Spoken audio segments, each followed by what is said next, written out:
You're listening to Cosmic Cousins Soul-Centered Astrology. I am your host, Jeff Henshaw. Thanks for tuning in.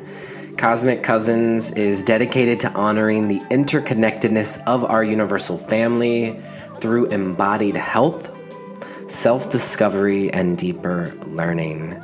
And it is here to bring you back into alignment with the cosmos. So thank you for being here as always.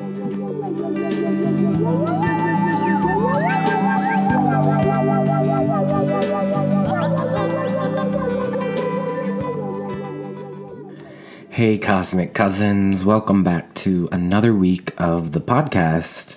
We are here gathering right at the start of Sagittarius season here in 2022 for the Sagittarius New Moon. So happy birthday to the Sages out there. And if you have a Sagittarius Moon or Rising, this is also a really special time of year for you. And this Sagittarius New Moon, it is right here at the beginning of Sagittarius season. It's closing out eclipse season. So we just experienced the last month of intense transformation of Scorpio, and it's all been in preparation to make room for the expansion that Sagittarius time of year brings. And so on this episode, we're going to connect to all of that. We're going to connect to Jupiter and Pisces. Jupiter is a ruling planet for Sagittarius. And we also have a really great conversation today with Sagittarius Rising Rae Sapp, who is the new owner and publisher of the Mountain Astrologer magazine. And that conversation is titled Sagittarius, the Erotic and Philosophical. So you'll want to stick around for that part of the episode, which will come after a gentle little embodied meditation here. We'll talk a little bit about tarot and a few other things that are going on. So yeah, happy Sagittarius New Moon to you. This is the collective fire sign. So some of its themes, and you might be aware of this since many people call this the holiday season. You know, we might find ourselves encountering many Sagittarian themes, including religion, politics, worldviews, geography, travel. So, you know, we might be confronted with people who have different worldviews this time of year. So having some sort of spiritual practice can be really, really helpful. I know for me, I'm spending the Sagittarius New Moon weekend with friends and chosen family, and I'll also be meeting up for coffee with some other LGBTQ astrologers this weekend here in Portland for the first time in a long time. And so I think this will be nice to gather in this way, as many of us have a heavy heart from the recent unfoldings that took place in Colorado Springs this past weekend.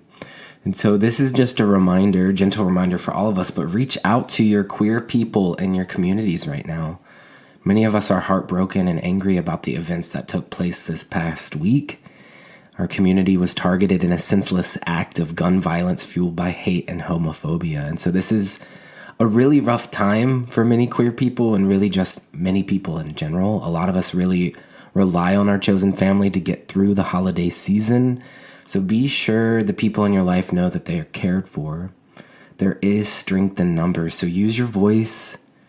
And remember, you always have a family here at Cosmic Cousins.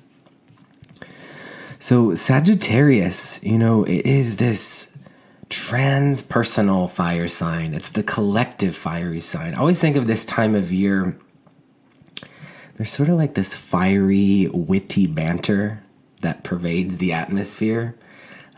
And it's all in preparation. We have been through the depths throughout Scorpio season, and particularly this year with a South Node of Fate in Scorpio, eclipse season.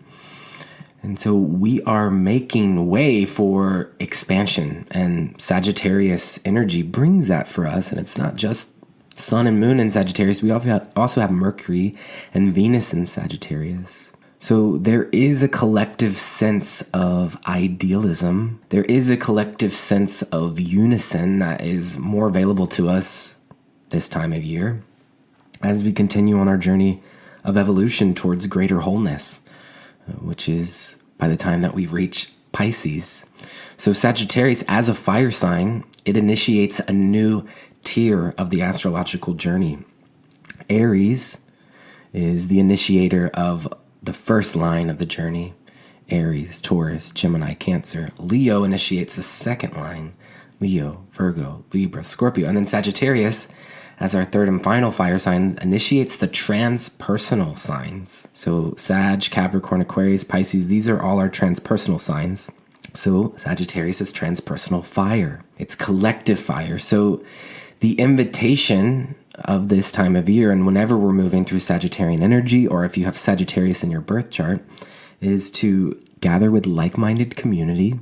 This is the collective.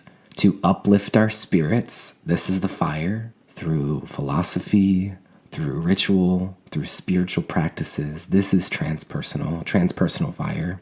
Again, for many, Sagittarius season does mark the holidays, so we do find ourselves interacting with other people who have perhaps different beliefs and worldviews. And if those people happen to be ignorant or closed-minded, which, by the way, ignorance and being closed-minded is the shadow expression of Sagittarius. The shadow of Sagittarius is the energy of someone who says, my religion is the only way, and has that sort of fiery ignorance and closed-off mind to the world. The evolution of Sagittarius, and Sagittarius in its soul gifts, is the flip side of that. Sagittarius says, my religion is not the only way. I acknowledge that there are many paths that lead towards truth. And Sagittarius, the archer, aims their arrow at the center of the wheel, which is truth, that dispels the illusion of separation around the world. And so this is part of Sagittarius' connection to travel, traveling the world to understand other cultures, to understand other perspectives, and to get another perspective of your own self. So travel may become a part of our experience when there's Sagittarian energy. And on the new moon, right, it's a time to set intentions. So we may set intentions for our travels over the next year. Visions and ideas for future endeavors also come into greater focus during the Sag New Moon. So now is a time to open your mind to new possibilities for growth and discovery, for connection with like-minded community, to uplift our spirits. And we do that here in the Cosmic Cousins community. I mean, maybe it's my own personal chart, because as an Aquarius rising, I have Sagittarius in my 11th house. And so I'm forever grateful for you and our community. Having Sagittarius in my 11th house, 11th house is the community house. I often think of the 11th house in my chart as a place for me to reflect on all of you out there who tune into the podcast and read the newsletters. Together, we are expanding our collective consciousness through philosophy, through astrology and spirituality in that very Sagittarian way. And also, Cosmic Cousins is a Sagittarius rising, the birth chart. So I really connect to this energy. As an Aquarius, my two ruling planets, Saturn and Uranus, are in Sagittarius in the 11th house. So this is an important sign for me. So I'm thinking about you all on this new moon in the community, and also encouraging you to really check in with your Sagittarian placements and check in to see how these themes might resonate with you. Sagittarius can often be experienced or expressed as fiery, as outward, as extroverted, as expansive. But I think it's also important to remember that Sagittarius, particularly here on the northern hemisphere, Sagittarius ushers us into the darkest nights of the year, the shortest days of the year. Sagittarius is, yes, it is a fierce optimism. I think of burning debates with Sagittarius. It's just as much about these outward expressions as it is about the intentional awareness to go within to ask the deeper, more philosophical questions. It is an intentional energy. I mean, if you think of the archer, in order to hit the target, you have to be intentional. You have to have one-pointed, singled focus. You have to have a sharp mind. So in order to work with Sagittarian energy, and I think for those of you who are Sagittarius, do you feel your Sagittarius is more scattered and restless, that mutable fire quality? Or how have you learned to really sharpen your focus and your discernment and have a single-minded focus so that you can reach your goals. The esoteric phrase for Sagittarius is, I see the goal, I reach the goal, and then I see another.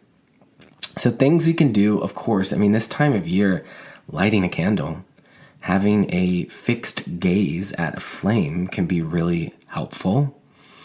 I looked up the hashtag gay archer on Instagram, and someone actually used it. I didn't know it was going to actually be a hashtag, but there is a person in the queer community who practices archery, and I was watching some of their videos, and it was really inspiring. So I have linked that up in my Instagram. So if you want to look at that video, I encourage you to check it out.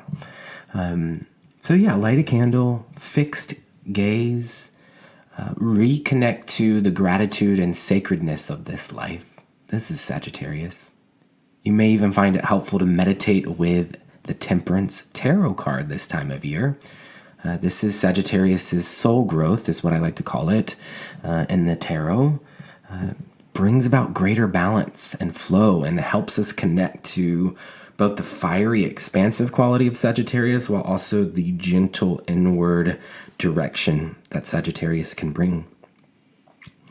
And so I always offer you 3 phrases for each lunation. And these phrases are there to inspire a deeper connection to the particular lunation. And so the phrases I have for the Sagittarius New Moon are I expand, I uplift, I celebrate. I expand, I uplift, I celebrate. So these can be there as a mantra for you to repeat to yourself. Maybe if your mind starts to wander, they can be there to perhaps inspire a tarot spread, which I've included in the newsletter. So I have 3 questions for each of these phrases that I'll share with you in a moment. So if it calls to you, you could pull a tarot card for each of these phrases, and you may journal about what they bring up for you, or perhaps you'll use it as a Sagittarian launching pad for sparking conversation with a loved one, particularly if you're gathering with others this week. Either way, it's my hopes that these phrases, these questions help facilitate a deeper connection within as you prepare to expand in new ways this time of year. So again, our phrases are I expand, I uplift, I celebrate. So question 1, in what ways am I expanding with greater awareness? So Sagittarius comes right after Scorpio. Scorpio is like that energy of going deep into a cave with a flashlight and uncovering things that have been hidden or lost. And then Sagittarius is then we leave the cave and we have a greater awareness and perspective of the world, of ourself. And so, this is question 1. In what ways am I expanding with greater awareness? It does, as a collective sign, give us more of an objective perspective. Card 2, phrase 2, I uplift. What practices and beliefs help uplift and renew my spirit? What practices and beliefs help uplift and renew my spirit? These can be spiritual practices and spiritual beliefs, more faith-based, or these can actually be really practical. When I say beliefs, it could also be like, what limiting beliefs are you ready to let go of? What new beliefs can you bring into your life that help uplift and renew your spirit? So I have a Sagittarius New Moon affirmation, so this could be a new belief. And the affirmation is, I open myself up to new solutions for greater ease and flow. I am adaptable, versatile, and free. I open myself up to new solutions for greater ease and flow. I am adaptable, versatile, and free. So this question 2, what practices and beliefs help uplift and renew my spirit? I want to remind us that a few years ago we did the Zodiac Queens project, and we named someone Queen of Sagittarius. And so the person that we chose here in the Cosmic Cousins community as our Queen of Sagittarius is Tina Turner. And one of my favorite reasons why Tina Turner was chosen as our representation for Sagittarius is because she has a deep spiritual practice with Buddhist chanting that has helped her burn through the karma of heavier emotions and negative thought patterns. I've actually included a link in the newsletter of a 2-hour chanting meditation that Tina Turner created that I've been playing all week as I make Yuletide wands in preparation for the Winter Solstice. So I'll play a little clip of it here now just so you can hear it. But I encourage you, if you are a part of the newsletter, click on that link and just listen to it. It's a 2-hour meditation. It's so lovely. And it's Tina Turner, our Queen of Sag. So let's listen to a little clip of that now so we can just hear it.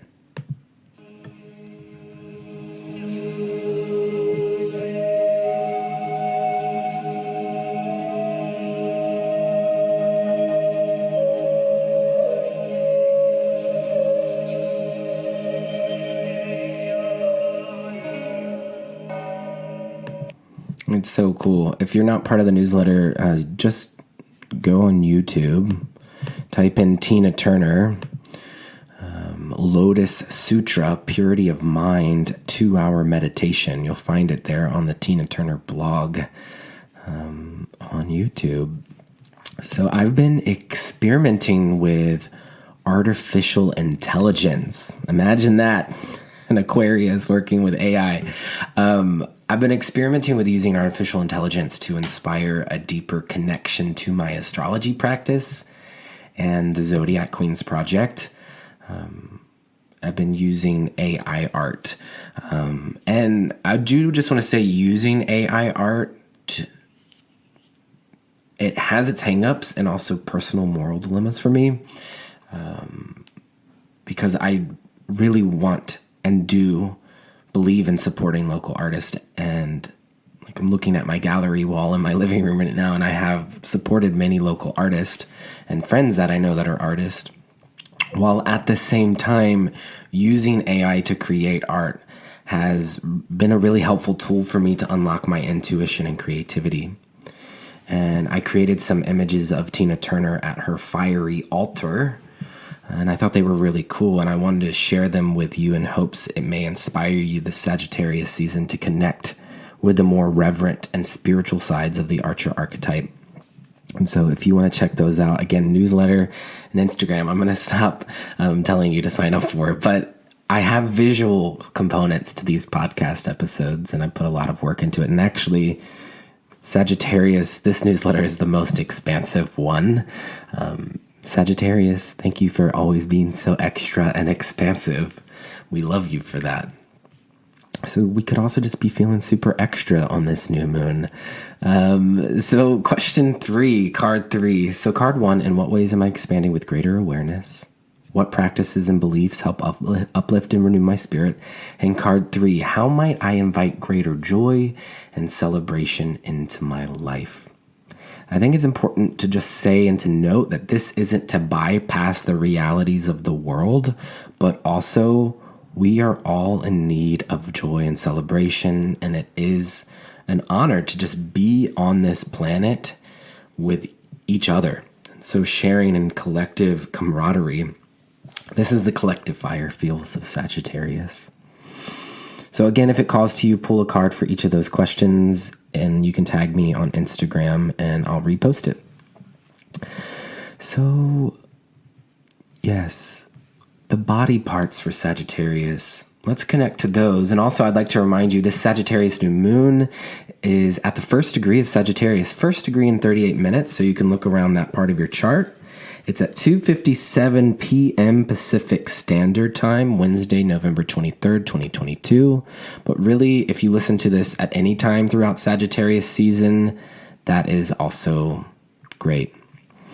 It is a new moon that's falling right at the beginning of Sag season. When a new moon occurs right at the start of a sun season, there's a certain harmony that is created between the sun and the moon.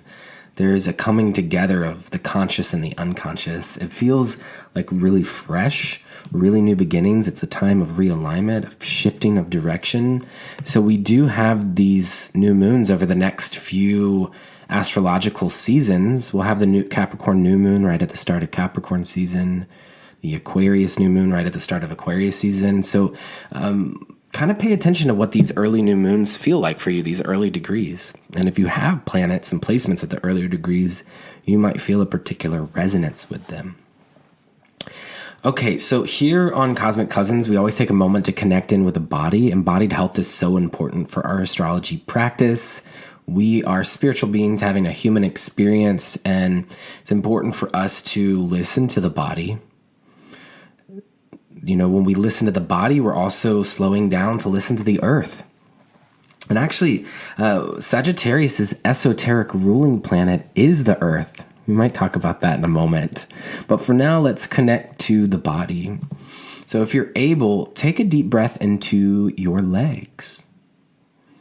Take a deep, nourishing inhale into your thighs, into your hips. Tune into the circulatory system. These are some of Sagittarius' sacred body parts. I think of the centaur with half horse, half human with the horse bottom, the horse legs.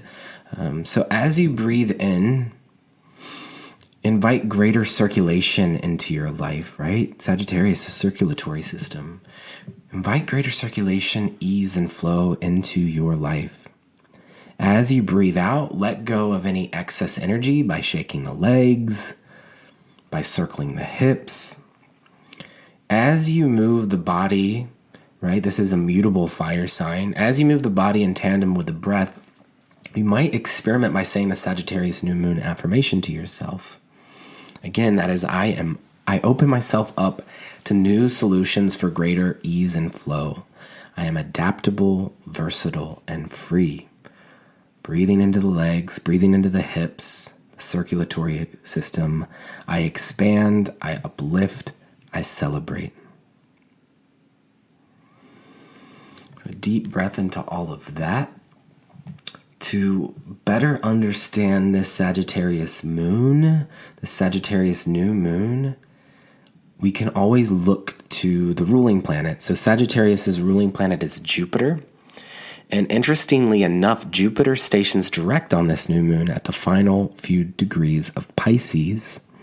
So with Jupiter and Pisces, we're closing out a 12-year cycle. This is roughly how long it takes Jupiter to travel around the sun. Again, Jupiter is the biggest planet in our solar system, and it represents expansion, growth, wisdom, generosity. Jupiter and Pisces brings an extra flavor of magic to this new moon and to the entirety of this year's Sagittarius season. So Pisces is sacred endings and karmic closeouts. You know, yesterday I went to a Pisces house who has been living in Portland for the last 10 years and was getting rid of everything that they own to move back to the East Coast to take care of their parents, who are in their 70s and 80s now. A Pisces on the first day of Sagittarius season, letting go of everything that they own so that they can then take care of their elderly parents. This is Sagittarius taking a road trip across the country. Jupiter and Pisces, the end of a 12-year cycle, letting go of things so that you can connect to the elderly. Pisces rules over the end of life. The end, sacred endings and karmic closeout.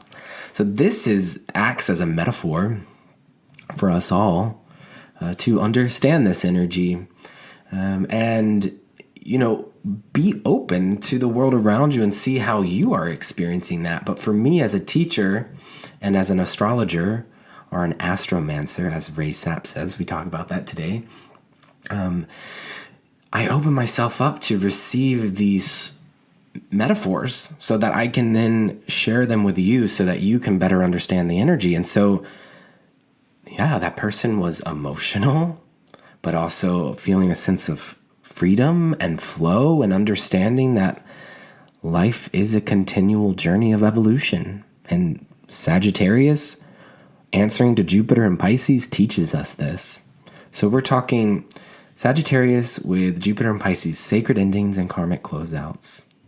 Journeys towards forgiveness and release, psychic receptivity and mystery, joyfulness mixed with grief, drunkenness and confusion, heightened dreams and spiritual insights, otherworldly imagination and play. And so Jupiter has been in Pisces in 2022. While it's been in Pisces, our collective sense of universal compassion and spiritual understandings has been swelling. Energetically, Jupiter in Pisces, particularly during Sagittarius season, it feels like a hot air balloon filled with water that's expanding larger and greater, that's carrying us towards transcendence. However, at times this may also feel like a lot of pressure because of water in a hot air balloon doesn't really make a lot of sense. So if the balloon pops, or when the balloon pops, a floodgate of emotions comes crashing down. So Jupiter in Pisces, for some, may have felt like this, more emotional, more exhausting, and even disorienting at times. And so Jupiter's been in Pisces for the first 5 months of 2022 and the last 2 months of 2022. Jupiter made its way into Aries for a bit and then retrograded back into Pisces. So we're getting this final stretch of Jupiter in Pisces. And on this new moon, again, Jupiter stationing direct. And we have 1 more month of Jupiter in Pisces. So yeah, for some of us, it's been emotional, exhausting, disorienting. For others, Jupiter in Pisces may have brought great spiritual awakenings. Pisces is about great duality, so many of us likely have felt both ends of this spectrum. Either way, Jupiter in Pisces has encouraged a great deal of emotional processing, for better or for worse. And now as Jupiter stations direct, how might you open yourself up to more fully enjoy the benefits and abundance of this epic transit? Then on the final day of Sagittarius season, December 20th, 2022, the day before the Winter Solstice, the day before the Sun enters Capricorn, Jupiter enters the cardinal fire sign of Aries, initiating a new 12-year chapter for us all. And so you can look at the final few degrees of Pisces and the first few degrees of Aries in your own birth chart to offer a meditation on what is likely moving through a major expansion at this time. So, yes, blessings to you on this Sagittarius new moon. I have been making Yuletide wands as a way for me to connect to Sagittarius, and particularly Venus and Sagittarius. We have Venus and Sagittarius. Venus entered Sagittarius on November 15th and stays in this mutable fire sign until December 9th before she will enter Capricorn. And in my own practice, making Yuletide wands has been an inspiring way for me to connect with Venus and Sagittarius. Venus connects us to nature, while Sagittarius connects us to devotional practices, and particularly ones that connect us to other cultures, to other religions, spiritual beliefs, or the world at large. And so I was saying earlier, in esoteric astrology, Sagittarius's ruling planet is the Earth. Sagittarius can connect us to the great outdoors. And so I saw this video on Instagram from Among the Wildflowers, who was teaching how to make Yule wands, and I gathered Northwest red cedar from my yard, I dried oranges, I got cinnamon, and I've been wrapping them with love, blessings, and sweet wishes for a nourishing winter solstice. So I'm wishing that for you on this new moon. I'm wishing for you abundance, protection, and healing as we move through the rest of this Sagittarius season. So before we get into our conversation with Ray Sapp, I did just want to remind you of a few things. I'm forever grateful for you and our community. Right now, I am offering both astrology and tarot readings. I'm also currently taking applications for 2023 one-on-one mentorships. So if you are feeling called to deepen your studies, it would be an absolute honor for me to facilitate your journey of self-discovery in this way. And also, if you enjoy this podcast, you could always leave some reviews, or you could leave 5 stars if you feel called. So let's see if anyone has left any new comments. So we have not received any new comments since September. So I don't have any new reviews to read, but maybe this would be a good time for you if you feel the call to let me know what this show means to you. As always, thank you to the Patreon supporters who make this show possible. If you'd like to support the production of the podcast, you could consider becoming a Patreon supporter, patreon.com/cosmiccousins. And as a bonus, there is a 2-hour lecture on astrology in the body available for free for Patreon supporters only. And so at this time, we're ready to transition into our conversation with Ray Sapp. This conversation is titled Sagittarius, the Erotic and Philosophical. In our conversation, we talk about the many different expressions of Sagittarius, from the witchy, nature-based side of Sagittarius to the sexual and more spiritual side of Sagittarius. We talk all things mutable fire. We explore Sagittarius' connection to the Temperance Tarot card, to publishing, and the expansion of consciousness. So at this time, let's tune into our combo with Rae Sapp as we celebrate the Mountain Astrologer magazine's 35th birthday.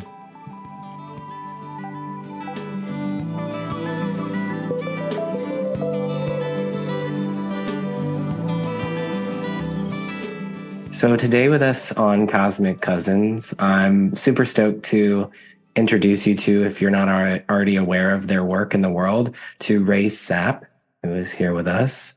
And I'm going to read a little bit about Rae, and then we'll connect in. So Rae Sapp is the new publisher of the Mountain Astrologer magazine and CEO of Egregore Inc. She is a second-generation astrologer, but prefers the title astromancer, a witch holding space for sacred language play. Aided by her mother, she began studying the art of chart casting and interpretation in early childhood and has been a professional practitioner since 2017.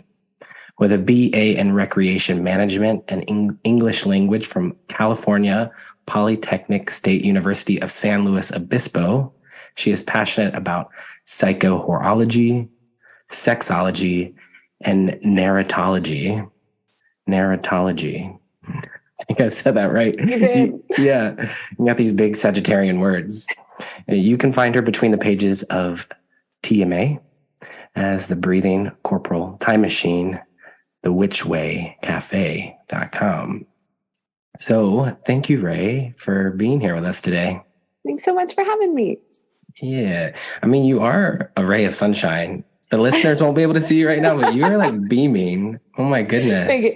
I get that a lot. And one of the things, okay, so in a Capricorn Sun style, I will say that the full name is Ray of fucking Sunshine. Don't leave out the fucking. It's my favorite part. Yes. I love that. So, yeah, I didn't actually know you were a Sagittarius rising until you sent me your birth time. But I felt like, I was like, Sagittarius New Moon feels like the right time to check in. And I knew that the Mountain Astrologer was a Sagittarius. So we were also lining up with that. But then when I saw that you were a Sag rising, it's like, okay, this is going to be good. Yeah. So we're here today in honor of the Sagittarius New Moon. And we're going to be highlighting and connecting to Sagittarius both in your chart and also in the Mountain Astrologer. And so I think a cool place to start would be for us just to check in with your sun, moon, rising. all right.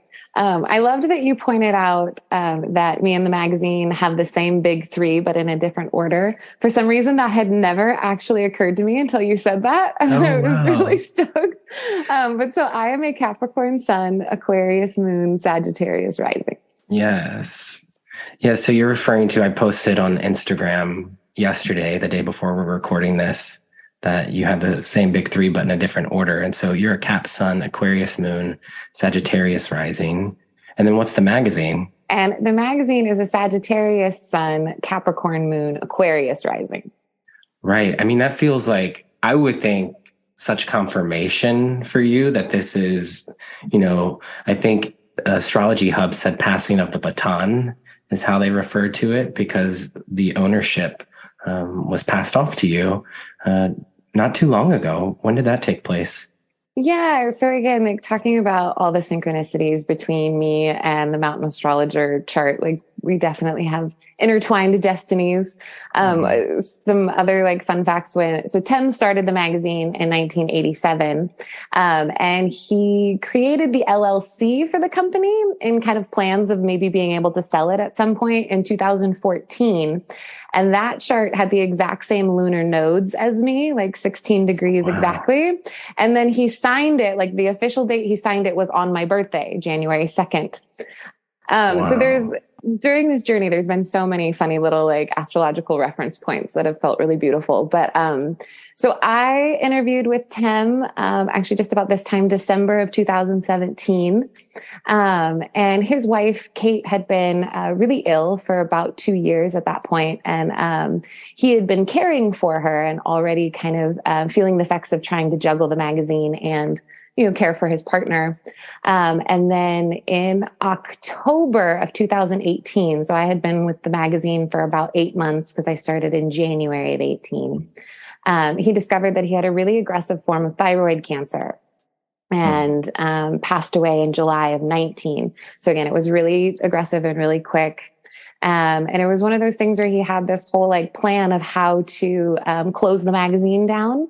He was like, it's looking like this is the only option. Not sure if, we'd be able to have a buyer because things weren't panning out. And I was kind of like, Tim, tell me what I need to know. I was like, we can keep this going. Like we can do this. And so, me and the team, we all banded together because he did pass so quickly, but it was more again, him like mind dumping to me what I needed to know.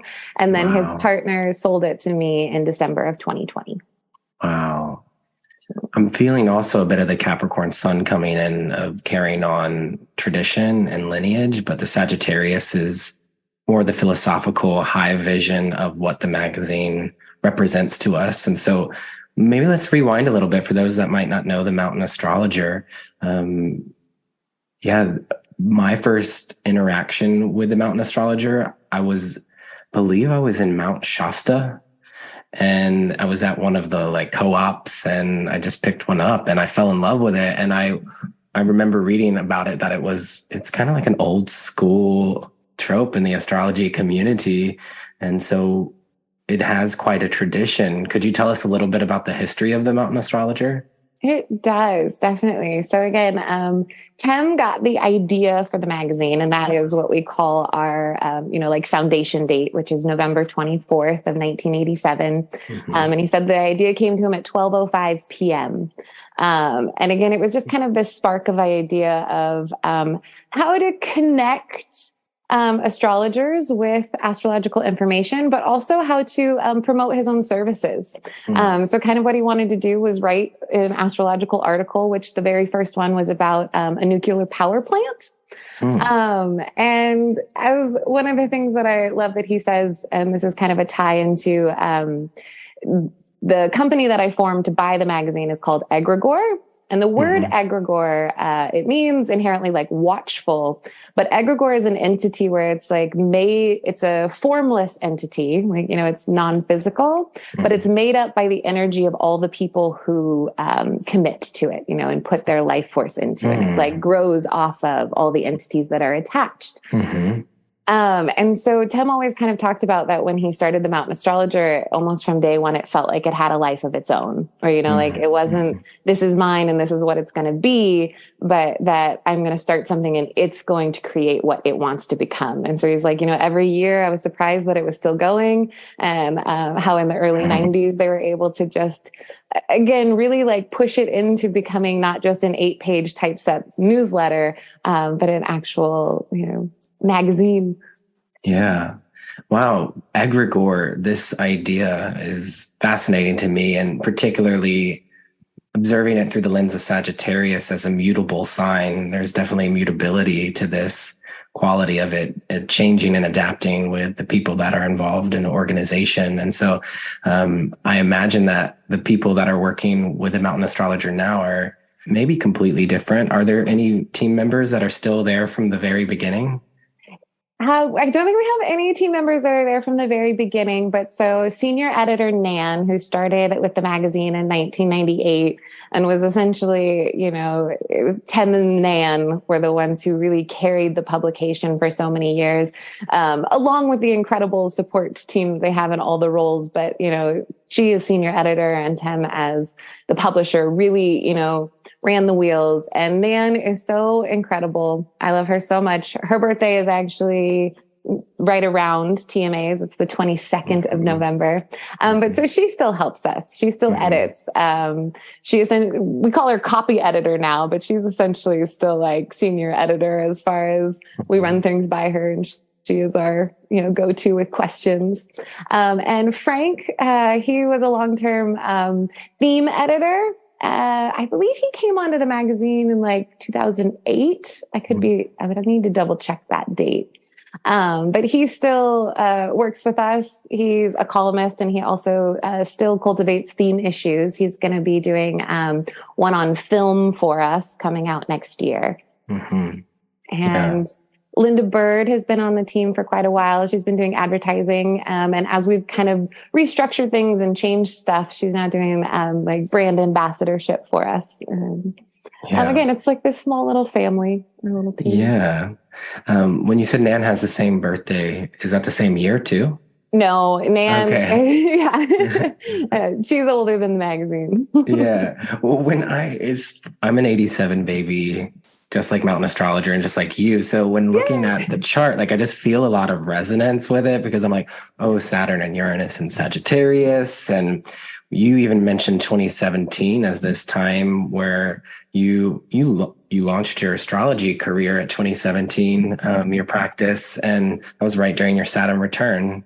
Yep. And interviewed for the magazine. It was actually funny. It was one of those things where I was just looking for a part-time job to support my private practice. And my mom had spoken to Tem at an NCGR conference or not a conference, but a meeting in Sacramento at one point. And I was like, my daughter would be interested. And he was like, well, tell her to give me a call. And it took like months for me to finally call. And I never did, but I actually randomly saw the job application for customer service. And so, and I was like hesitant of like, do I take on a full-time, customer service role when what I was looking for was part-time? But I was like, it's the Mountain Astrologer. How could I possibly not, be involved? So, yeah. And did you ever think that would happen, that you would take over the ownership when you started? No. Yeah.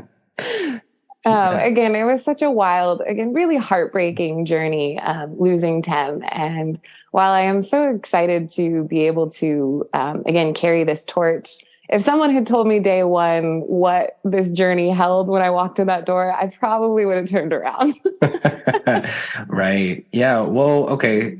There is something that's coming through for me here around Sagittarius, which in this moment, I can't remember who the Sagittarius is that said this, but if I remember, I'll drop it in here in the edit. But it was a Sagittarius that was talking about luck. And so Sagittarius is a sign that's often referred to as being lucky. I always think about Britney Spears has a song named Lucky, and she's a Sagittarius. But anyway, so this idea of lucky, the quote is around this idea that it's not luck for this. They didn't say Sagittarius, but it was something like Sagittarius may find himself in situations where things just mystically unfold in their favor. And what this person was saying, that they are not lucky. They meet the situation with an open mind and the ability to adapt. And then that opens the one up for opportunities to arise. And I'm feeling a bit of that with, this mystical encounter with TMA, and now you're the owner. Some might call that lucky, but others might say it's because you showed up with an open mind and the willingness to adapt to the situation. So I'm curious what your relationship is to these qualities of open-mindedness, adaptability, and also maybe even luck as a Sagittarius. I love that so much. As someone who, one of my fundamentals in life is the principles of sympathetic magic, which is the idea to, again, kind of like you said, like show up with an open mind or meet the universe halfway. And so I think that there is definitely, that mutable quality of Sagittarius. And, right before we hopped on, you were talking about even like the witchy magical aspects of Sagittarius. And I like what you said, where it's not always like luck. It's not like there's some special entity behind them, rooting for them and giving them extra points in this sphere. It really is just the like you said, that ability to just show up and meet the universe halfway and be like, how do I move with this? Rather than fight it or try to push my own agenda, how do I move with the energy at hand? Mm-hmm. Yeah. I love that we're bringing in the witchiness of Sagittarius. Maybe we can talk about that and explore it a little bit. And so the way that I was reflecting on it with you earlier was, well, Venus entered Sagittarius this week, and I felt that shift already. And Mercury is about to enter Sagittarius. And so by the time this episode's out, we'll have Mercury and Venus and the Sun and the Moon in Sagittarius. And my landlords were cutting down cedar limbs, and I had already seen someone post on Instagram how they make bundles, like cedar bundles for Yuletide with cinnamon sticks and dried orange, and they offered it as blessings for abundance. And it really called to me. I was like, I want to do that this year. And then mystically, like the next day, my landlords are like, here, do you want this cedar? We just clipped it out of the tree and now have cedar all in my house. This also feels Sagittarian to me in some way. But this Sagittarius into Capricorn energy, and since you are a Capricorn Sun with Sagittarius Rising, this is the winter solstice on the Northern Hemisphere. And there's something around this time of year where I feel like in my own personal life, I begin to tap into my Druid roots, my Celtic, my pagan roots. There's something witchy for me all the time around this time of year. And so as I prepare to gather with you now, I'm bringing out all of like my sacred Sagittarius items that I have. And so I have carnelian mala beads here, which connect me to my spiritual fiery practices. But Sagittarius time is when I bring out my Druid craft tarot deck, which I don't typically connect to at other times of the year, but there's something philosophical about it. There's something that connects me to other parts of the world. So I'm bringing this forward because I would love to hear what it brings up for you first. And then I'd like to look at Sagittarius's card and the Druid craft tarot with you. Yeah. Love that. So again, I think I agree with you of like, there's such a feminine surrendering quality I find to the winter solstice, or again, the Capricorn solstice in the Northern Hemisphere. And this idea of, again, the retreat into yourself, the ability to be quiet, and also remembering what a sanctuary that is. Sometimes we can really cast these ideas of like cold or harsh, or, you've got to persevere. And while that is that element there's also the like, remember what it means to be held, remember how hibernation can rejuvenate us, and that all things before they bloom are held in the soil underground in the darkness, that velvety darkness. And I think especially in this idea of, meeting the universe halfway, and part of that optimistic magical quality that will come with the Sagittarius archetype is, I find that part of it is, it really is, I like to look at the wheel as, everything kind of coming from the sign before. And so particularly, coming out of Scorpio, that really starts the dark season, like that's when we have the celebrating festivals of like, okay, here comes the darkness. That it's, when you come to Sagittarius, there's a breath of fresh air in some way, of this idea of like, okay, I've been to the depths. I have bravely opened my eyes to the really terrifying things. And again, that like meeting life halfway, meeting the universe halfway, I feel like part of that Sag is it's the coming out, and it's that silver lining of, I have seen the darkness, and I now have, again, that like plucky quality of like, we've got this, we can do this, we can face the darkness. And so it's that arrow again shooting up out of the underground of Scorpio. And I feel a sense of joy, even like finding the joy in that depth or darkness. Yes, not an avoiding of, not a, we're not going to look at that or see that. I have felt it so completely that part of my optimism is knowing that all of these are phases and that we are here for the full spectrum of experience, from the exaltant to the horrific. And that when we can make peace with that spectrum, that I think really is that Sagittarian of energy of, I got this, we can do this. Mm-hmm. The image that's coming to mind is a wheel. And we're talking about like the wheel of the year. Sagittarius is connected to the Wheel of Fortune in the tarot. It's one of its cards. It's Jupiter's card in the tarot. And another image, I think of like aiming the arrow at the center of a wheel. And on that wheel is every philosophy, every religion, every worldview. And Sagittarius, the archer, is there to dispel the illusion of separation between all of these beliefs of the world through their pursuit of the middle of the wheel, which is truth. And that idea of the wheel too, of honoring the wheel of the year, this all feels Sagittarian to me. It makes me think of Tina Turner, who was named Queen of Sagittarius by the Cosmic Cousins listeners in 2018, sings Big Wheels Keep on Turning. She has this connection to the wheel, but the reason why she was named Queen of Sagittarius wasn't just because of her fiery stage persona and her like larger than life personality, but it was because later in her life, she found Buddhist chanting when she hit rock bottom from an abusive relationship. And that is what helped her burn through the karma of that darker experience that could have dwelled in Scorpio, but she learned how to work with it and move it through her body. And later in life, built bridges between Buddhism and Baptism through her teachings and through her music. She would chant with kids. She brought 30 kids from each different countries to chant together. I didn't know that. That's so beautiful. I'll send you some, like she did a whole Buddhist chant album. It's really inspiring in that Sagittarian way. But she's also known for her thighs and her legs. Like this, she's got all the Sagittarius things down. So we're talking about Sagittarius having this ability to burn through, karmic energy. I feel that with Sag. And so what is your relationship to spiritual practices or to devotion, to the flame? What does this bring up for you as a Sag? And also, how do you sense that intersecting with the Mountain Astrologer?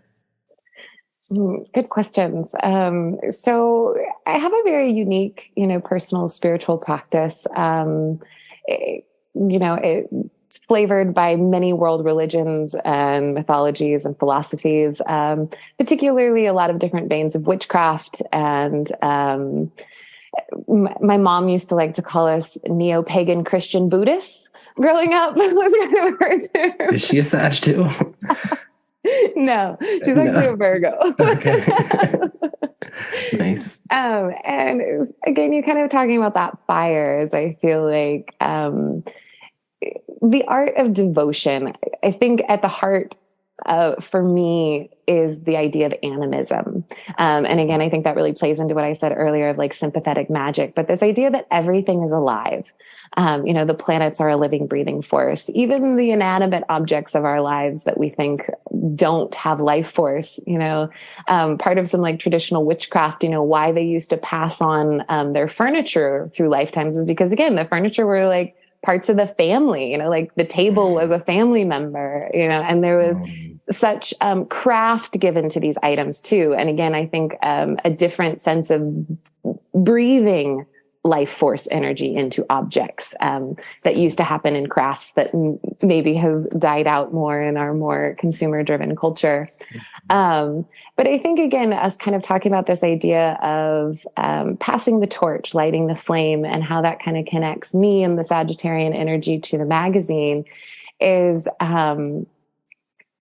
like this was a childhood friend to me, the magazine. It was, my mom was an astrologer. I said that I started studying in early childhood. I like to say arguably since birth, because, we started very early on, and it was like right around the age of 7 where she'd like give me homework and like look at charts and be like, okay, report back. But so even while communication continues to change rapidly as far as like how we consume astrology information, how we consume news, how we consume, communicating with one another. That is changing. And I feel like what the role the Mountain Astrologer once held is part of an old world dynamic. And so part of our own evolution is the like, where does printed matter have a space? And so for me, again, when I say like even holding space for sacred language play, what I love so much about this magazine and being able to offer it is like, how do we continue to play with this and dance with this? And how do we want to meet each other? How do we want to share our craft? Mm-hmm. These are such good questions about the publishing industry and how it's shifting and changing. And immediately my eye went to, in the Mountain Astrologer, Saturn and Uranus and Sagittarius within 4 degrees of each other. There's also Pallas in Sagittarius at the 23rd degree and Venus in Sagittarius at the 25th degree. So, and then the Sun in Sag. So there's just a lot of Sagittarius energy here. And Sagittarius, we can connect to publishing, Yes. Sharing philosophical information through magazine that feels very Sagittarian to me. And we are currently experiencing the final square of Saturn and Uranus at this moment in time. And what an interesting time for you to take over the magazine too. And I almost feel that with that square. So we have Saturn in Aquarius and then Uranus in Taurus. I'd love to check in with that square and what that's felt like. And then also keep in mind that Saturn and Uranus will join in Gemini in direct opposition to all the Sagittarius in like about 10 years or so. Yeah. Yes. Definitely, you mentioned you're also a 1987 baby. So again, me, you, and the magazine all come from this generation of being, Saturn Uranus conjunction. And one of the ways my teacher has always really reflected that to me is we are supposed to be the generation bridging people, like we help bring the left and the right together, the old and the young, we find those points of intersection, that's part of the magic of that dynamic, the Saturn Uranus, and us living through the square right now, it really is like the generational clashes and how, again, talk about the way communication and media has changed, especially since Uranus entered Aries, and that really, big blast of acceleration from 2010 to 2020, again, that actually allowed us to even be able to be remote during the pandemic when it hit in 2020. But so I think there is so much about this adjustment around what from the old world is really important and needs to be carried over. And where do we need to experiment with those old ways? What part of the future needs to be brought in now for us to, again, that Uranian experimentation meeting the time-tested value of Saturn? And I think in some ways, especially in the front of the magazine, we have been bringing in a lot more playful art and really trying to make it an arts and astrology magazine. And while there has been, joyous reception, there's also a lot where it's like, no, this isn't how it used to be. Like, this isn't the old way. And I think not just in the magazine, but again, on the collective level, we're feeling a lot of that clinging Saturn energy of like, I'm afraid to let go of what was. And then the Uranian energy coming in that sometimes like, well, you don't have a choice. You don't get to hang on, Yeah, things are shifting and changing here. And yeah, the artwork has shifted. I've noticed that. It feels more artsy to me and almost like, I almost feel like an element of like fashion coming in too. Totally. And a big part of that inspiration is, I feel like astrology can often default to just space-like images, like galactic images and, the actual planets, whereas astrology is inherently a language of life, and it displays all the themes and nuance for us. And so all art is inherently astrological. And so I really, myself and my team and our art director, Kalijah, really like, how do we invoke astrological themes through non-space oriented art, and really kind of areas? Yeah. Maybe more connection to the body. Yes. is there a new cover that's coming out that maybe we could just like reflect on, and maybe those listening could pick up a copy and absolutely. check out the Here, I cover? actually have one. Our yearbook that just went to press yesterday, actually, and will be available at the beginning of December, has cover art by Boris Vallejo and Julie Bell. Boris Vallejo is a very, popular science fiction artist, and has done, like famous covers in the past. So that one's really fun and epic, and I don't have it here to share with you. But this one is our Capricorn issue, and this is actually our 35th anniversary issue. So again, like our 35th birthday issue. And we actually have a little highlight of the cover artist on page 7. And his name is Vasco del Rey. And so I love this image as far as it kind of representing this idea of the surrender, the way he's hanging off the side of the page of as we descend into that Capricorn solstice. Again, as I was even saying earlier, how do we allow ourselves to be held by the velvety darkness? And in this image, the artist describes it as a self-portrait. And one of the things that I like about a lot of the themes is we have a really great article in there by Nygaard on Pluto in Aquarius. And this image, yes, the big one. But I feel like this image almost like depicts like being spit out from some other like alien realm, and how you do like collect your energy as you lay on the earth. I'm like, all right, what does it mean to stand up and face this, ever changing kind of strange landscape? What a cool opportunity, and a cool expression of the Uranus and Venus conjunction that's in the Mountain Astrologer's chart to be teaming up with artists. Yes. And, it feels like it wants to do that. And when we have magazines in our home, we like to look at them, and having it just like laying out on a coffee table is aesthetically appeasing to the eye, as well as the information that's inside too. Exactly. And that's actually been a big inspiration for us, because there is this idea that, the Mountain Astrologer is an incredibly high caliber astrological magazine. And sometimes it can be a little bit dense if you're a beginner. And so we want to have an eclectic mix of material, that's approachable, and also maybe you're kind of cutting your teeth a little on it as you learn.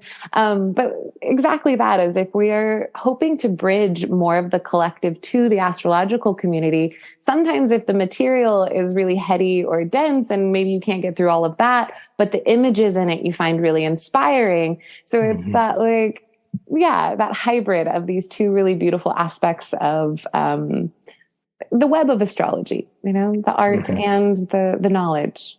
Absolutely. Yeah. I've had a few people reach out on Instagram.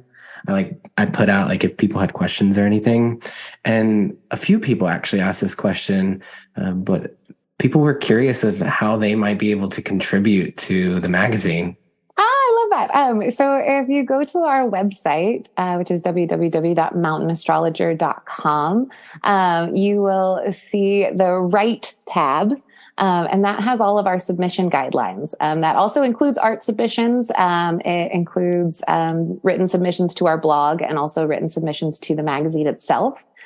Something that's really important to keep in mind as far as publishing schedules, especially print publishing schedules, we essentially start working on an issue 6 months before the on sale date of that issue. So it's really important, actually to be looking at transits that are at least a year out to pitch to us for ideas, because that's kind of just the timeline that's needed. Yeah. And also we are having a holiday sale. So if they use the coupon code SOL22, SOL22, they can get $3 off a subscription, and all of our back issues are on a huge discount right now. So even if they want to just kind of pick and choose some of the stuff from the past, we've got a great little search function too. So you can be what's on Jupiter, and kind of oh, nice. So, back in the archives. Yeah, exactly. And so we have everything back to 1997 available digitally. And then we have a lot of those available print from about 2010 forward. So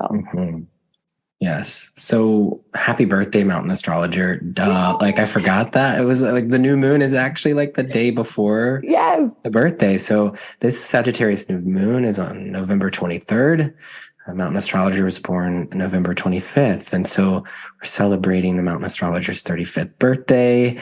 And it feels quite auspicious to have this Sag New Moon line up with the solar return here. And also for those of you who are wanting to potentially contribute to the magazine, the Sag New Moon also feels like a time to drop into that and to have that big vision about maybe what you would want to have in print 6 months down the line. And so let's kind of shift gears towards this Sagittarius New Moon. I do have the chart here, so maybe we can just take a look at it together. Yeah, I'm sorry, I have it too. So I want to start here. I love connecting to Alice Bailey's esoteric phrases for each sign.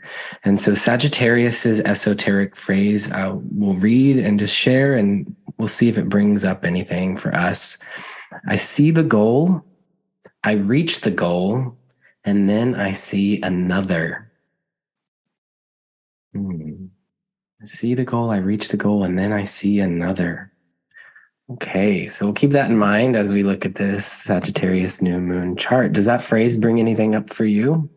Again, I feel like it really brings in like the appetite of Sagittarius. And also, again, that mutable magic that we've kind of talked about. I often describe the mutable signs as like the composting signs. And again, that idea that it's taking you from one phase to the next. So it's like, okay, I see the goal, I accomplish the goal, and then there's another goal. And that constant, again, composting of life, the endless cycle. It reminds me of also the word that you shared too. Is it egregore? Yes. Yes, of just how the group of people might be changing throughout time too. That's such a cool word. Okay, so here's the Sag New Moon chart. We would love to learn from you. I mean, Sagittarius is a teacher, you're a teacher. So how would you interact with a new moon chart, and what might your eyes go to first? All right. Well, so new moon energy in general, I always find it to be the seeding, and I find it really important, actually, particularly in the, dark balsamic moon before the new moon. Kind of even as we were talking about the winter solstice, I feel like it's that same vibe. Balsamic moons have a winter solstice energetic inherently. And that's like, how do I surrender? How do I go in? How do I get quiet? And so I find Sagittarius new moon in particular is like, yes, the sky is still dark, but it really is almost that like burst through the soil where there is such an excitement, that enthusiasm. And for me personally, where I approach a chart first, having been very versed in the evolutionary traditions, I actually tend to like to look at the nodes of the moon. And I find that the 12th house cusp and the south node are like past life entry points. And then the ascendant and the north node being those new waves. And it doesn't mean we haven't accessed them before, but those 4 points in particular are usually where I will jump into a chart. Cool. So with this one in particular, one of the things that I like to say of, coming from a 12th house cusp, this one being in Pisces and having an Aries rising. Again, I find the 12th house cusp being that south node energetic of, like I said, what we're actually very saturated in, is something that's very familiar. And the ascendant is actually something, again, we're trying on, we're trying to like see how it fits. And sometimes it's a little clunky. And so, there's such a peaceful quality to Pisces, again, talking about mutable magic and composters, I find Pisces to be the ultimate melting pot energy where we all are one. And so part of coming out of a 12th house Pisces cusp into that Aries rising is how do I distinguish myself from the rest? How do we start going back to that mosaic model that we came out of Aquarius? If Aquarius is the mosaic and then Pisces is the melting pot, Aries again restarts that of like the burst of flame of differentiation. And I love that, again, we're having this kind of last bit of the Jupiter-Neptune conjunction as the ruler of this new moon. Again, right there in that 12th house cusp. So like, there's such a feeling of comfort I find with this new moon. And I say that because the ruler being Jupiter and its domicile in Pisces, and then again in the 12th house, like there's just this like super Zen master guru energy to this, you know, the like, we're going to move, we're going to ride the waves. You know, I'm not going to fight what comes up. I am going to peacefully and gracefully let the flow take me where I need to go. And I think especially with that Venus Mercury, you know, butted up there with the new moon as well, there is just this, there's a sweetness to this new moon, even with some of like the crunchier aspects going on. There is this like, how do I, you know, re-stoke my own inner flame, you know, so that I can continue to be as zen as possible as the waves get rougher. Yeah, there's something, when you said the sweetness with Venus and Mercury being there, I also feel that, and it's being a new moon that greets us right at the start of Sagittarius season. And so we've had this shift where the new moons are taking place right at the beginning of the season. And it will be like that until Aries season of 2023, because we'll have the new moon in Aries at the beginning and then another new moon at the end of Aries 29. season. Yes. Yeah. And that actually starts shifting the nodal axis. It starts activating and awakening that. I believe that's a partial eclipse. Yes. And so these new moons taking place at the beginning of the season is kind of a pattern that we'll be feeling as we enter Capricorn season and experience the Capricorn Solstice. We'll have the new moon, and we'll have that in Aquarius and Pisces season. So what does that feel like for you to have a new moon at the beginning of a season versus like the middle or the end? Again, I think, like you said, it helps like the celebratory feeling of the ushering in of that season. There's almost kind of a, you know, poetic quality. I know for me, I hope this isn't TMI. The past year, you know, my bleed has actually sunk up with the new moon. And I always, again, it feels natural. It feels inherent. Like I like bleeding at that time of the month. I find that has that same inherent energy when we see the new moons at the beginning of the sign, at the beginning of the season. There's almost just this kind of like natural simpatico of like, Yeah. When you're talking about your bleed, my eye goes to Black Moon Lilith in Cancer with Pallas in Cancer. And so there is like Lilith rules over these parts of life that maybe we don't talk about, particularly around reproductive rights, which has been a topic that has been since Lilith has been in Cancer, and connecting to the moon with Cancer, Lilith in Cancer, and maybe Pallas is bringing forth wisdom and wants to talk about these things. So I appreciate that you're bringing that up. And I'm noticing that it's also trine to the ruler of the chart, Jupiter in Pisces, trine Lilith and Pallas in Cancer. So there has been some interesting water going on through the end of Scorpio season as the Sun and Venus and Mercury were at the end of Scorpio, forming a trine to Jupiter and Lilith and Pallas here. So do you work with Lilith at all or Pallas? I do. I work with all the asteroids. I appreciate them a lot. Actually, Pallas Athene has a really special place in my heart regarding the magazine. And I say that is actually, so one of my favorite memories with Tem, the founder, we had this mythological oracle deck that we would have in the office. And during celebrations and parties, we would all, you know, pass the deck around and everyone would pick a card. And I remember one of the very, you know, last celebrations that we got to have before, you know, he got really sick. I pulled the Pallas Athene card and it was talking about how, you know, it was protectress energy. And the next week was payday. And with my check, Tim had pulled the Pallas Athene card out of the deck and put it on my paycheck with a little note. He's like, this really is you. And so, and then also during the, you know, like riots in 2020. I don't know if you remember, there was a protest called Naked Athena in Portland, where she came out and again, completely nude, spread eagle. And the way in which, again, it calmed the storm, the way in which that like everyone stopped and was quiet. And so again, I love that you brought in like the Black Moon Lilith and the Pallas Athene and Cancer, and how there really is this element of like, how do we, even again, this new moon for this chart is in the 8th house. So again, talking about things that are often behind closed doors, things that are often taboo, of where do we feel more empowered to kind of bring those out of the closet? And again, not have as much like shame or stigma around, again, just the natural human body and, its cycles as far as bleeds or what it means to be naked, and how a naked body is not inherently sexual. But we have hypersexualized the naked body in ways that actually make it really detrimental for how we connect with one another.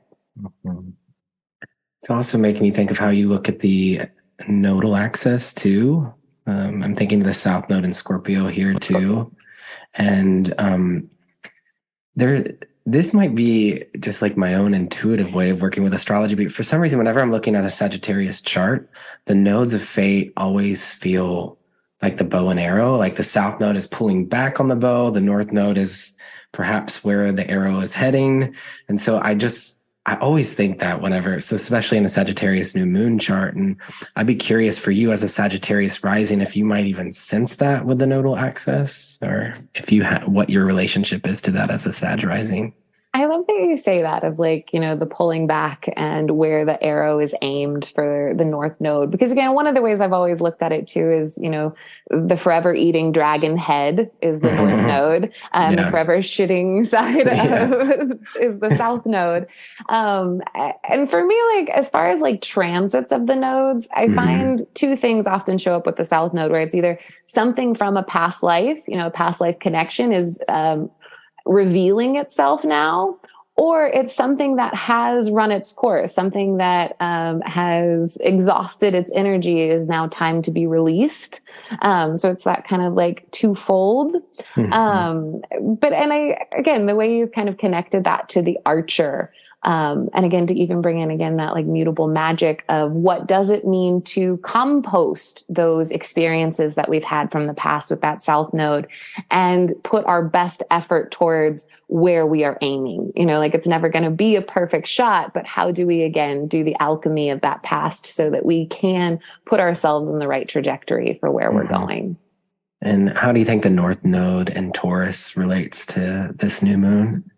And this new moon, again, I think that kind of adds to this idea of sweetness, but because Uranus is there in Taurus, like I think again, it really brings in this like experiential and experimental and experiential, that like experiential as in the Taurus aspect of like, I want to feel it. It needs to be sensuous. I want to smell it. I want to taste it. I want to, and then the Uranus being of like, in what ways, again, to kind of bring in our connection to the body, our connection to sexuality, and what are some of the old outdated models that no longer actually feed our sense of sensuality, and how do we kind of revolutionize that? Again, to even bring in those like feminine pieces that we were talking about with the late Jupiter, Neptune, and Pisces trining that Lilith and Pallas of where, can we make sure that sensuality isn't shamed anymore? Like, again, that like revolutionizing quality of really connecting to ourselves and one another. Yeah, you have so much astro wisdom to share with us. We feel this expansive Sagittarian quality from you. And I wanted to ask this question, but I'm curious where the Capricorn Sun comes in for you. And some tired coffee on Instagram writes in, some tired coffee writes, how do you experience being a Capricorn with a fire sign in your big three? What's funny is, so again, I have been studying astrology since I was very little.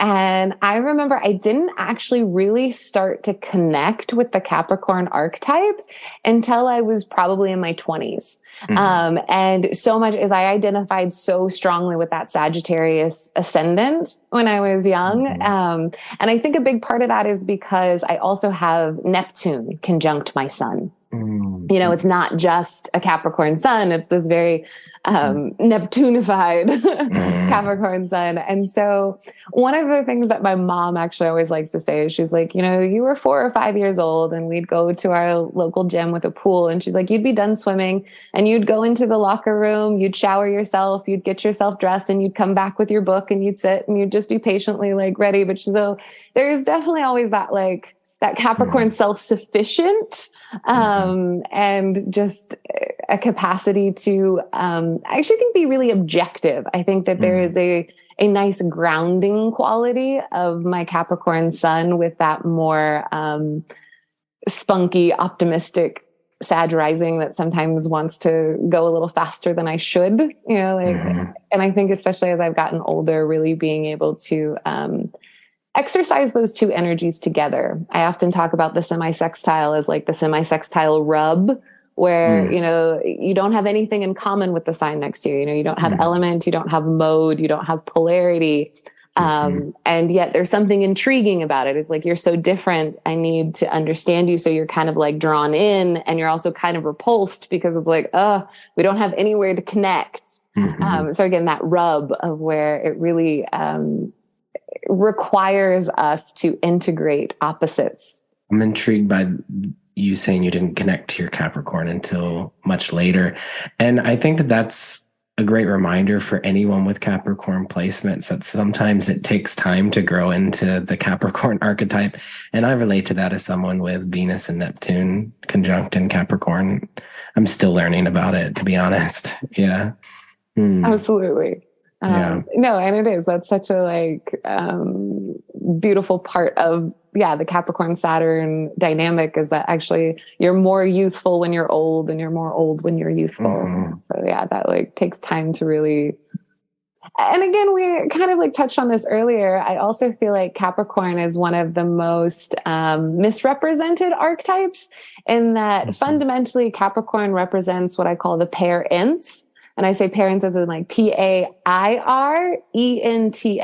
So like ints, like from Tolkien lore of the walking trees. And so again, it's the idea of the masculine and the feminine coming together to create Cancer baby, you know, the baby energy. And I feel like, you know, Saturn being authority or authorship, you know, the ability to write your own story, that we've actually stripped the feminine side of Saturn of a lot of its authority. And I think part of what we need to do to repair our understanding of both Saturn and Capricorn is really bringing back in those feminine elements and not hypermasculizing this very yin sign. Capricorn is technically right. It's a feminine sign, the earth signs. And there is a sense in Capricorn where maybe that's because I have Venus and Neptune in Capricorn too. But I have felt a sense of like comfort and care and nurturance when I'm in Capricorn energy, particularly, and Capricorn season. And I think some of that also speaks to me bringing in the cedar into the home. There's some sort of connection to the earth and the environment that we feel with Capricorn.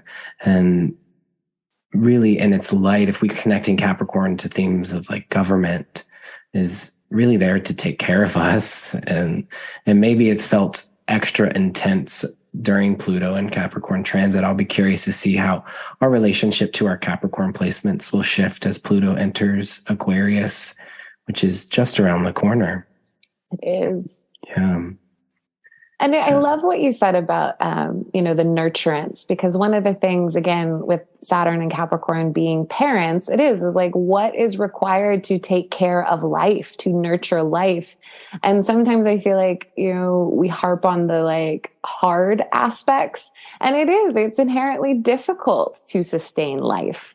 But that, again, that healthy Cancer Capricorn dynamic being about how do we take care of the things that feed us, and making sure that there is that reciprocal dynamic. One of the stories I'll actually often tell is, I went on a hike with my dog and she was covered in ticks. And as I'm like having to pull them off of her, she's looking at me like she's being tortured. Like, please stop. What are you doing? And so like Capricorn Saturn energy is like, what I am doing is loving you. Like I am deparasiting you. And sometimes it's that like, we don't always have the capacity to understand, that the parent energy is for our own good, because all we feel is like, oh, you're poking me, please stop. But so that like, there's a mama knows best energy to it. And I say that in the most like inherently positive way of that statement, and not the, negative connotations it can have. But again, that like, how do you let yourself be cared for? And what does it mean to have the maturity and boundaries to care for others? And to be open and receptive to receiving that love too speaks to the feminine quality of the earth element. And I've been getting close and personal with Saturn. I'm an Aquarius sun with Aquarius rising. So Saturn's just been hanging out in my first house, and I became a parent during this time to a dog. And that has been really intense and confronting for me as an Aquarius it's the longest relationship I've ever been in. And to fully, I'm like, oh, my dog might need health insurance. Maybe I should get health insurance. These sort of things that I've been confronted with, which are really, in some ways might feel like I might have that reaction of like getting a tick pulled off of me where I'm like annoyed by it. But I'm like, actually, I'm learning how to take care of myself and to be my own parent at this moment in time, having Saturn in my first house and with my son. Yes. And yeah, you have that moon in Aquarius too. So you've been experiencing some of this too. I have. Yeah. So thank you so much for being with us for the Sagittarius New Moon. To close out our time together, I would love to know this. I have so many more questions for you. So we'll have to have you back on sometime. But the question I'd like to end with is, we know that you're likely really busy working with the Mountain Astrologer, but you are also a practicing astrologer yourself. Are you offering readings? Do you teach? How can we get in touch with you? I currently do spend a lot of my time on the magazine, but when I started doing astrology readings, it was something that I always pledged that I would continue to create space for it. It's an important part of, again, my own dynamic with spirit. But so my personal practice is through thewhичwaycafe.com. And yeah, I primarily practice, I call it mythic story arc astrology, but it's very, colored by many traditions, evolutionary astrology being definitely one of the number ones, because I really, again, when I call it mythic story arc, I think that there's such a power, even when I said at the beginning, like narratology being something that I'm passionate about, how we construct and create our own narratives, and how when we look at stories from the past, like, real or not real, whether, you believe in reincarnation or not, if we just use it as a mental mechanic, how healing stories can be for us to understand our own patterns. And again, that sympathetic magic of how do I meet it halfway? How do I work with this? I feel so much resonance in hearing the way that you talk about astrology. And I'm kind of fascinated with, me being born in February of 1987. And I was like looking at your chart and thinking, if you worked with progressed astrology, we'll have to check back in when your chart is my birth chart. I think you'll be like 43 or something. It will be when your progressed moon moves into Virgo. Okay, I love that. Our senior editor, Jen Zart, she actually talks a lot about time twins. And it's essentially like if you're born within 6 weeks of one another, it is that, like the way you can work with the progressed chart. So yeah, definitely. And a fun, progressed chart fact. I have my moon at 15 degrees of Aquarius in the second house. And so again, when I bought the magazine, my progressed sun was at 15 degrees of Aquarius conjunct my moon. So. Wow. That's amazing. Thank you for sharing that. There's always these little cosmic cookie crumbs that get sprinkled in the more that you learn and deepen your practice with astrology. And that's special for you as someone who has, the moon in Aquarius, the next sign after your sun, that you will get. You're lucky enough to experience the progressed sun lining up with your moon being what is that, a waxing crescent baby? Yep. Yeah. I don't think I'll ever get to experience that myself. Many people don't. Yeah. So that's cool. So if you are listening, you have your moon phase and the sign after your sun, then you'll get to experience that. And so keep an eye out for that. Yes. And real quick, you had mentioned you were going to look at one of the Druid tarot cards. Oh, yeah. Should we do that and close? Yeah, that will be a nice close. So, again, when I prepare to gather for a new moon or a full moon, I'll just grab a few items that connect me to the energy of that zodiac sign. So for Sagittarius, I was drawn to the Druid Craft Tarot. And maybe it's also like the backing of it has... it's like maroonish color. There was just something about it that was drawing me in for Sag. And I allow myself to trust my intuition with that process too, and not to overthink it. But I wanted to pull out the card for Sagittarius, which is in the major arcana. It's associated with temperance, which traditionally shows usually an angel with 1 foot on land, 1 foot on water, and that they are, pouring water into another vessel, into another cup. But the water is almost look like energy waves. Like there's no way that it could possibly flow. There's other interpretations that show fire and water coming together, the alchemical process. But the temperance card in this deck is quite unique to this deck, I believe. And then I got the little booklet out that goes along with this deck, because this one is quite in depth, the book. And I actually opened the page right to the card, and I was like, okay, we need to connect in about this. And so here's the image. I'll show it with you, and then I'll read a little bit of the description of it. But in the foreground, we see Brigid, the goddess of flame and holy well, a woman in her service, who combines the power of fire and water to create harmony, balance, and transformation. Standing in her round house, beside her cauldron, she mixes a potion, which steam is rising, symbolizing fire and water mixed with air. She pours a red liquid into a vessel containing white liquid to make gold, eternally mixing the waters of life in a process which is erotic, medicinal, alchemical, and philosophical. Keywords: fluency between worlds, creativity, harmony, peace, alchemy, and magic.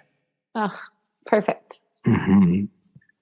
Don't necessarily think this is how people are always talking about Sagittarius and Sagittarian energy. And I think we touched base to some of it earlier. But now that we're bringing it here towards the end of our conversation, how might you see yourself reflected in this image? And maybe even keeping in mind the Mountain Astrologer as a Sagittarius, I'd love to hear what this image is bringing up for you. What really comes up for me and the hits that I got, especially around the like erotic and the philosophical. Because one of the things, again, us talking about, Scorpio is often one of the most sexualized signs. And, us kind of talking about coming out of the intensity of that. One of the things about Sag energy is like, there's such a comfort with sexuality when you get to Sag. It's the like, let it all hang out. I feel good naked. It's like a comfort in the animal body. And even, I was talking about it ruling, like the hips and the thighs. One of the things my teacher always talked about of like Saturn and Sagittarius, it can be, where we have blocks. And so actually, if you have Saturn and Sagittarius, if you suffer from like lower back pain, sometimes it's actually the constriction of your sexual energy of like, in what ways do you feel unsafe expressing your sexuality, and where is that getting held there? And I know for me that's been really profound work around my own back pain, and again, what it means to be able to freely express in a very, while we are definitely becoming much more sexually liberated, there is still so much shame and dogma that continues to shroud that. And we have such space to become so much more sexually literate as a culture.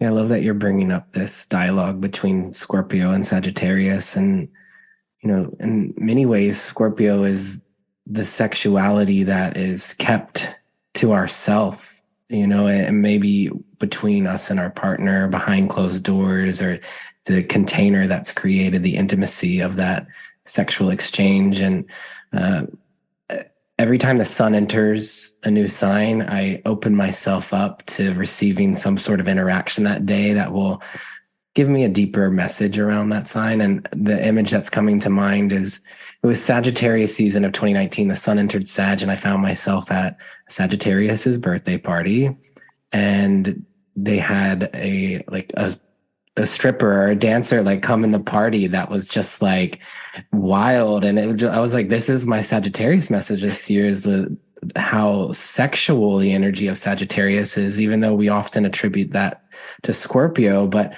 I felt during Scorpio this much more private part of that sexuality. So that's something for us to be keeping in mind too. Well, especially with the holidays, Sag is, and even Saturnalia is kind of talk about how Sag leads into Capricorn too, and that idea of these more orgiastic festivals. But too, even just the centaur, it's about the animal body meeting the brilliant human mind, and how do we merge those two capacities, the ecstatic body and the philosophical mind. So sexy season, Sag season. Yeah. I'm going to be keeping that in mind. I'm already feeling that shift with Venus having entered Sag. So, yeah. Time to shake our tail feathers. Yeah. Well, really cool. It's been awesome connecting with you today. And we're also grateful for you and your offerings that you put out in the world, and for taking on the torch and continuing on this vision and this epic Sagittarian quest that you're on. Thank you so much for having me. And again, I look forward to where the egregore of Mountain Astrologer takes us. Because again, one of the things Tim said, he's like, I was just along for the ride in a lot of ways. And so it's fun to be able to create a container for this continued play. And we will, again, ride the waves, see where it takes us. Yes. And we'll be cheering from the sidelines. Yes. Or some of us might be part of that egregore. I don't know. We'll see.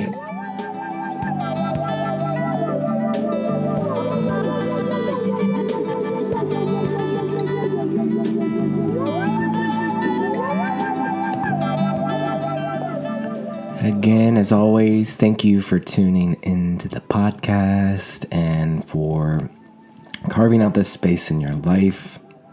Reach out to the people in your communities right now. Let them know that you love them and that they're cared for. And again, you always have a family here at Cosmic Cousins. As always, I'm forever grateful for you and our community. And I'm wishing for you a sweet Sagittarius New Moon filled with love, blessings, abundance, protection. And I'll see you next time for the Gemini full moon in 2 weeks. And until then, take sweet care, cousins, and remember, deep breaths.